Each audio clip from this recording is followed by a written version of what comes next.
Hello friends, welcome to झटपट study. मैं हूं राकेश रजक और आज हम लोग पढ़ने वाले हैं लेंस के बारे में हम लोग पढ़ेंगे। तो लेंस जो है आपके आँखों के अंदर भी होती है। आप जो ग्लास पहनते हैं, आप जो चश्मा पहनते हैं, उसमें भी लेंस लगा होता है। ठीक है, तो आज हम लोग उसी लेंस के बारे में पढ़ने वाले हैं। जैसा कि यहाँ लिखा है, लेंस एक ट्रांसपेरेंट ऑप्टिकल मटेरियल से बना होता है। इसके या तो एक सरफेस कर्व हो सकते हैं या फिर दोनों ही सरफेस कर्व हो सकते हैं। कर्व मतलब ऐसे इस टाइप का हो सकते हैं। ठीक है, लेंस जो होते हैं वो दो तरह के होते हैं। पहला जो होता है वो कॉन्वेक्स लेंस या फिर कन्वर्जिंग लेंस जिसे कहते हैं। ठीक है, ये इस तरीके से दिखने में होता है। ठीक है, कॉन्वेक्स लेंस का क्या होता है, ये बीच में जो है, बीच में मोटा होता है और साइड से पतला होता है। ठीक है, कॉन्वेक्स लेंस में। ठीक है, इसका जो कर्व सरफेस है वो भीतर की तरफ रहती है। और दूसरा जो टाइप है वो है कॉनकेव या फिर डाइवर्जिंग लेंस का। ठीक है, इसका जो कॉनकेव आ रहा है, केव जो है इसका जो कर्व सरफेस है वो भीतर की तरफ नहीं होकर बाहर की तरफ होती है, बाहर से लाइट आती है। ठीक है, अब बात करते हैं कॉन्वेक्स लेंस को कन्वर्जिंग लेंस क्यों कहेंगे हम लोग। तो देखिए, ये हम लोगों ने कॉन्वेक्स लेंस लिया, इस पर लाइट आएगी। ठीक है, एक लाइट रे हम लोगों ने, ये पीली कलर की लाइट रे यहाँ इस पर आ रही है, इस पर टकरा रही है इसके सरफेस पर। ठीक है, अब इसका पाथ तो ये होना चाहिए, ये जो ग्रीन कलर की आप लाइन देख रहे हैं इसका पाथ ये होना चाहिए। बट यहाँ पर देखिए, यहाँ एयर है और ये लेंस है। ठीक है, तो क्या हो रहा है, ये माध्यम बदल रहा है। ठीक है, ये विरल है, ये सघन है, तो विरल से सघन की ओर आ रही है, मतलब माध्यम चेंज हो रहा है। इसका मतलब क्या होगा, इसका मतलब होगा कि ये लाइट की जो किरण है, ये लाइट रे है, ये अपना पाथ बदलेगी। ठीक है, तो अब हम लोग क्या करें, अब हम लोग नॉर्मल ड्रॉ करते हैं। नॉर्मल ड्रॉ करेंगे, इसके ऊपर ये सरफेस ऑफ सेपरेशन है, ये सरफेस ऑफ सेपरेशन है, तो इसके ऊपर हम लोगों ने नॉर्मल ड्रॉ किया। तो अब देखिए, विरल से सघन माध्यम में जा रही है, इसका मतलब क्या हुआ, लाइट रे जो है अभिलंब की ओर मुड़ेगी। तो ये हम लोगों ने अभिलंब की ओर मुड़ के लाइट रे को दिखा दिया। ठीक है, ये देखिए, ये है लाइट रे, ये अभिलंब की ओर मुड़ गई है इस तरीके से। तो अब इसके पास ये हो गई, पर अब फिर से आप देख रहे हैं कि ये माध्यम से ये माध्यम में जा रहा है, अब माध्यम बदल रहा है, सघन से अब विरल में जा रहा है। इसका मतलब ये अपने अब फिर से जो नई पाथ इसकी बनी है, ये ब्लैक कलर का जो ये नया रास्ता है इसका, इससे वो मुड़ जाएगी। तो इसके लिए अब क्या करें, इसके लिए हम लोग फिर से ड्रॉ करते हैं एक नॉर्मल। अब इसके इस जो सरफेस है, ये जो सरफेस ऑफ सेपरेशन है, ठीक है, इसके ऊपर हम लोगों ने नॉर्मल ड्रॉ किया। तो अब देखिए, सघन माध्यम से विरल माध्यम में जा रहा है लाइट की किरण, इसका मतलब क्या, वो नॉर्मल से दूर की ओर भटकेगी। ठीक है, दूर की ओर चली जाएगी। तो देखिए, ये इस तरीके से चली गई। तो जितनी भी किरण आएंगी, जितनी भी रेज आएंगी यहाँ से, ये भी भटकती हुई, ये जो अपना पाथ चेंज करके एक पॉइंट पर फोकस हो जाएंगी। ठीक है, एक पॉइंट पर फोकस हो जाएंगी, जिसके कारण इसे हम लोग कन्वर्जिंग लेंस कहते हैं। ठीक है, क्या कहते हैं इसको, कन्वर्जिंग लेंस कहते हैं। कन्वर्जिंग लेंस मतलब ये होता है जो जितने भी लाइट की किरण आएंगे वो सिकुड़ कर एक पॉइंट पर फोकस हो जाएंगी। कॉनकेव या फिर डाइवर्जिंग लेंस में क्या होगा, इसका ठीक उल्टा होगा, सारी की सारी किरणें जो है वो बिखर जाएंगी। ठीक है, वो बिखर जाएंगी। अब हम लोग कॉन्वेक्स या कन्वर्जिंग लेंस का टाइप्स के बारे में पढ़ते हैं। ठीक है, ये 3 टाइप की होती हैं, जैसे कि आप देख रहे हैं। ठीक है, ये 3 टाइप के होते हैं। एक टाइप जो होता है उसको हम लोग बायो कॉन्वेक्स और डबल कॉन्वेक्स कहते हैं। जैसे कि आप देख रहे हैं, इस वाले फोटो में आप देख रहे हैं, इसके जो है दोनों साइड, इस साइड भी कॉन्वेक्स कर्व बना होता है। ठीक है, कॉन्वेक्स कर्व बना होता है, तो इसलिए हम लोग बायो कॉन्वेक्स या फिर डबल कॉन्वेक्स लेंस कहेंगे इसको। और जो दूसरा है वो उसके एक साइड में प्लेन सरफेस है और दूसरे साइड में कर्व्ड सरफेस है, इसलिए इसको प्लेनो कॉन्वेक्स लेंस कहेंगे हम लोग। और जो तीसरा है वो है उसके दोनों साइड में जो है वो कर्व सरफेस रहता है, एक साइड में कॉनकेव सरफेस और दूसरे साइड में कॉन्वेक्स सरफेस रहता है। ठीक है, जैसे कि आप देख रहे हैं, इधर है कॉनकेव और ये है कॉन्वेक्स, तो इसलिए इसका नाम कॉनकेवो कॉन्वेक्स लेंस पर है, ठीक है। इसी तरीके से कॉनकेव या फिर डाइवर्जिंग लेंस के भी 3 टाइप्स होते हैं। पहला टाइप जिसके दोनों साइड कॉनकेव हो, इसे बायोकॉनकेव और डबल कॉनकेव लेंस कहेंगे। और दूसरा क्या है, जिसके एक साइड प्लेन हो और दूसरा साइड में कॉनकेव हो, तो इसे प्लेनो कॉनकेव लेंस कहेंगे। और तीसरा टाइप क्या है, जिसमें कि दोनों साइड ही कर्व्ड सरफेस हो, एक साइड कॉन्वेक्स हो और दूसरा साइड कॉनकेव हो, ठीक है, तो उसे कॉन्वेक्स कॉनकेव लेंस कहेंगे हम लोग, ठीक है। अब हम लोग लेंस के पार्ट्स के बारे में पढ़ेंगे। जैसे कि मिरर्स हम लोग पढ़ रहे थे, मिरर्स के भी कुछ पार्ट्स होते थे, वैसे ही लेंस के भी पार्ट्स होते हैं। जो पहला पार्ट है वो हम लोग पढ़ेंगे सेंटर ऑफ कर्वेचर का।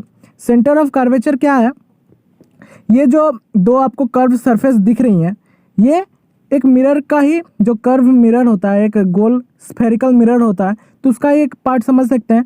तो ये जो स्फेरिकल मिरर जो है, स्फेरिकल जो पार्ट है, इसका जो सेंटर होगा, ये जो सेंटर होगा, ठीक है, इस कर्व सरफेस का सेंटर ये है और इस कर्व सरफेस का सेंटर ये है। तो ये जो सेंटर है, इसी को हम लोग सेंटर ऑफ कर्वेचर कहेंगे, ठीक है।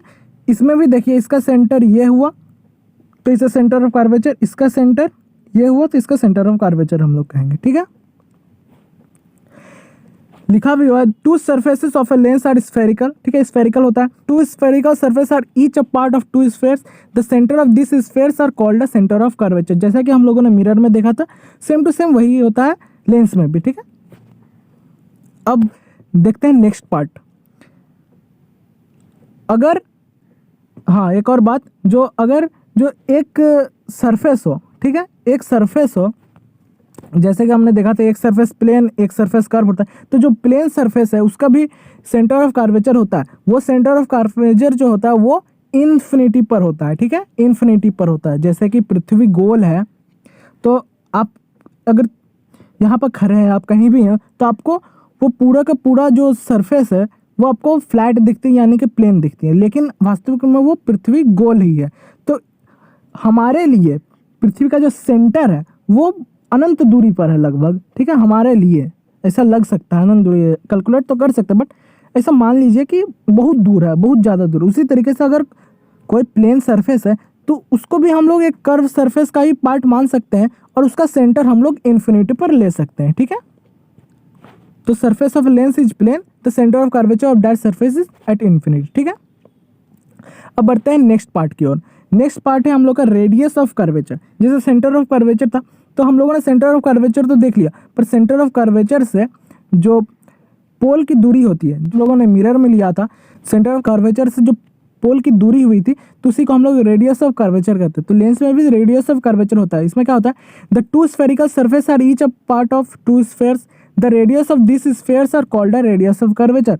मतलब कि सेंटर ऑफ कर्वेचर जो है उसका जो स्फेयर का जो पार्ट है, ठीक है, जो कर्व सरफेस जिस स्फेयर का पार्ट है, तो उसका जो रेडियस हुआ उसी को हम लोग रेडियस ऑफ कर्वेचर कहेंगे, ठीक है। अगर कोई प्लेन सरफेस है, जैसे कि अभी हम लोगों ने देखा था, प्लेन सरफेस को हम एक बहुत बड़े स्फेयर का पार्ट मान सकते हैं, तो उसका जो रेडियस ऑफ कर्वेचर भी इन्फिनिटी पर होगा। अगर सेंटर ऑफ कर्वेचर इन्फिनिटी पर, तो रेडियस ऑफ कर्वेचर भी इनफाइनाइट पर होगा, इनफाइनाइट होगा उसका, ठीक है। अब बढ़ते हैं नेक्स्ट पार्ट की ओर। नेक्स्ट पार्ट है प्रिंसिपल एक्सिस।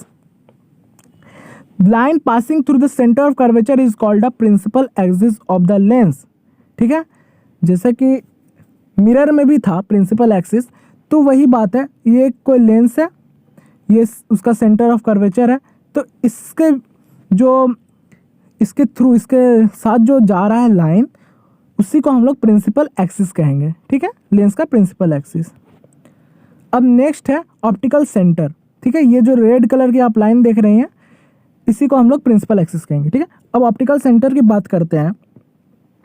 ऐसा होता है कि कभी कभी हम लोग लाइट रे को कुछ इस तरीके से इंसिडेंट करवाते हैं, इस तरीके से इंसिडेंट करवाते हैं कि निकलता भी है उसका पैरेलल होकर, ठीक है, उसके समानांतर पैरेलल होकर निकल जाती है लाइट रे, ठीक है। तो अंदर में ऐसे मुड़ती है लाइट, जो इस तरीके से मुड़ती है, देखिए अगर दिखाऊंगा तो आपको ज़्यादा क्लियर होगा। देखिए ऐसे आई, ऐसे मुड़ के पैरेलल होगी, ठीक है। ये जो पीले कलर की लाइन हम लोगों ने इंसिडेंट करवाया, ठीक है, और इसने इस तरीके से रिफ्रैक्ट हुआ इसके भीतर में कि जब ये बाहर निकल रहा है रे, तो ये वास्तविक जो पहले जो हम लोगों ने इंसिडेंट करवाया था रे, उसके पैरेलल हो गया, ठीक है, उसके समानांतर हो गया। तो ये जो भीतर में जो ये लाइट जो है, ये जो भीतर में आपको दिख रही है ये लाइट, ये प्रिंसिपल एक्सिस को जिस जगह पर कट कर रही है, इस पॉइंट पर कट कर रही है, तो इसी पॉइंट को हम लोग ऑप्टिकल सेंटर कहेंगे, ठीक है। क्या कहेंगे? ऑप्टिकल सेंटर कहेंगे। यहाँ लिखा भी हुआ, if a ray of light passes through a lens in a such a way that the direction of emergence is parallel to the direction of incidence, the path of the ray inside the lens intersect the principal axis। ये जो path है, ये जो refracted रे का path है, ये कुछ पॉइंट पर इंसिडेंट हो रहा है, ठीक है। प्रिंसिपल एक्सिस पर एक पॉइंट है, एक फिक्स्ड पॉइंट है जिस पर इंसिडेंट होगा, ठीक है। तो वही फिक्स्ड पॉइंट जो होता है उसी को हम लोग ऑप्टिकल सेंटर कहते हैं, ठीक है। अब बात करते हैं थिन लेंस की, ठीक है। अगर कोई लेंस पतला हुआ, बहुत पतला हुआ, ठीक है, ये तो हम लोगों ने मोटा लेंस लिया, अगर बहुत ही पतला हुआ, ठीक है, तो क्या होगा? पतला मतलब क्या? A thin lens is one of which the thickness at the principal axis is small radius of curvature. मतलब कि पतला लेंस मतलब उसका जो रेडियस ऑफ कर्वेचर होगा वो छोटा होगा, वो कम होगा रेडियस ऑफ कर्वेचर। तो उस समय क्या होता है कि जो ऑप्टिकल सेंटर होता है वो तो वही है, एक फिक्स्ड पॉइंट ही है, ठीक है। लेकिन जो रे जो जा रही है, जैसे कि हम लोगों ने इस जगह देख रहा है, हम लोग इस जगह देख रहे हैं कि ये रिफ्रैक्ट होकर फिर से रिफ्रैक्ट होकर जा रही है। लेकिन जब थिन लेंस होगी तो वो ऐसा नहीं होगी, वो सीधा इस पॉइंट से होकर गुजर जाएगी, ठीक है। वो सीधा इस पॉइंट से होकर निकल जाएगी, कोई भी डिफ्लेक्शन नहीं होगा उसके मार्ग में, ठीक है। तो यही होता है थिन लेंस में। तो जिस पॉइंट पर, जिस एंगल से अगर हम लोगों ने रिफ्रैक्ट मतलब इंसिडेंट करवाया और लाइट जो है सीधी निकल गई, और जिस पॉइंट पर उसने कट किया प्रिंसिपल एक्सिस को, तो वही पॉइंट बन जाता है ऑप्टिकल सेंटर थिन लेंस के लिए, पतले लेंस के लिए, ठीक है। ये जो ऑप्टिकल सेंटर है ये बाहर भी हो सकता है, ठीक है, लेंस के अंदर या फिर बाहर भी हो सकता है। अब बात करते हैं नेक्स्ट पार्ट की ओर। नेक्स्ट पार्ट है हम लोग का प्रिंसिपल फोकस, ठीक है। प्रिंसिपल फोकस है, इसे हम लोग एफ डैश से डिनोट करते हैं, एफ डैश से डिनोट कर रहे हैं हम लोग। तो जैसा कि आप यहाँ पर देख रहे हैं, जैसा कि आप यहाँ पर देख रहे हैं कि लाइट रेस इस पॉइंट से आई, लेंस पर पड़ी और रिफ्रैक्ट होकर क्या होगा? रिफ्रैक्ट होकर पैरेलल हो गई, किसके? प्रिंसिपल एक्सिस के पैरेलल हो जाती है। तो वही फर्स्ट प्रिंसिपल फोकस ऐसा पॉइंट को कहते हैं जिससे अगर लाइट रे निकले और लेंस से टकराकर प्रिंसिपल एक्सिस के पैरेलल हो जाएगी, तो वो हम लोग का फर्स्ट प्रिंसिपल फोकस हुआ, ठीक है। वो हम लोग का फर्स्ट प्रिंसिपल फोकस हुआ। यहाँ भी देखिए इस लेंस में भी वही हो रहा। ये जो फोकस है, ये फोकस है, प्रिंसिपल फोकस का बात हो रहा है, फर्स्ट प्रिंसिपल फोकस का बात हो रहा है। तो उससे उसके मार्ग पर, उसके पाथ पर अगर हम लोगों ने रे को इंसिडेंट करवाया तो वो रिफ्रैक्ट होकर पैरेलल हो जाएगी, लेंस के प्रिंसिपल एक्सिस के पैरेलल हो जाएगी, तो उसी को हम लोग फर्स्ट प्रिंसिपल फोकस कहेंगे। अब बात करते हैं सेकंड प्रिंसिपल फोकस की। सेकंड प्रिंसिपल फोकस जो है वो पॉइंट है जब कोई भी जो किरण है, कोई भी लाइट की किरण अगर हम लोगों ने जो प्रिंसिपल फोकस है, प्रिंसिपल एक्सिस जो है उसके पैरेलल अगर हम लोगों ने इंसिडेंट करवाया तो वो रिफ्रैक्ट होकर उसी पॉइंट पर फोकस हो जाती है, ठीक है।